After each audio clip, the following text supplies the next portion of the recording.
সোমবার সকালে আগুনে পুড়ে গেল একটি মুদির দোকান। ঘটনাটি ঘটেছে জলপাইগুড়ি শহর সংলগ্ন 4 নম্বর ঘুমটি এলাকায়। স্থানীয় বাসিন্দারা জানান, সকালে দোকানটির ভিতর থেকে ধোঁয়া বের হতে দেখতে পান তারা।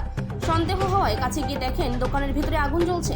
সঙ্গে সঙ্গে এলাকার বাসিন্দারা এবং দোকানের মালিক দমকল বিভাগে খবর দেন। খবর পেয়ে দমকলের একটি ইঞ্জিন দ্রুত ঘটনাস্থলে পৌঁছে আগুন নিয়ন্ত্রণে আনে।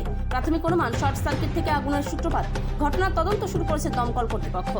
জলপাইগুড়ি থেকে খাদিমুল ইসলামের রিপোর্ট, বিগ নিউজ বাংলা। কি হয়েছিল আসলে হঠাৎ?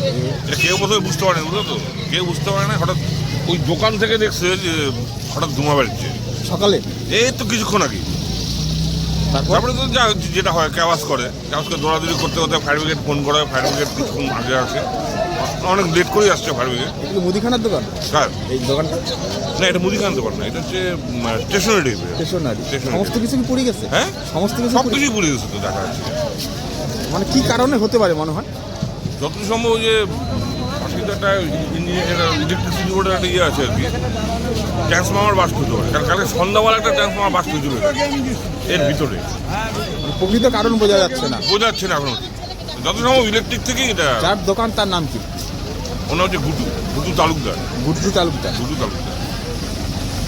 এখন পরিস্থিতি কি? এখন পরিস্থিতি যে মোটামুটি দমকল বাহিনী আসছে, ওনারা এসে নেবাচ্ছে আর কি। আগুন তো দেখলাম ধুমাই আর কি করতে। তোমার নামটা দাদা? আমার নাম বাবলা। এই তো দেখছি ধোঁয়া, এসেই পর্যন্ত ধোঁয়া দেখছি, তার আগে তো কিছু দেখিনি।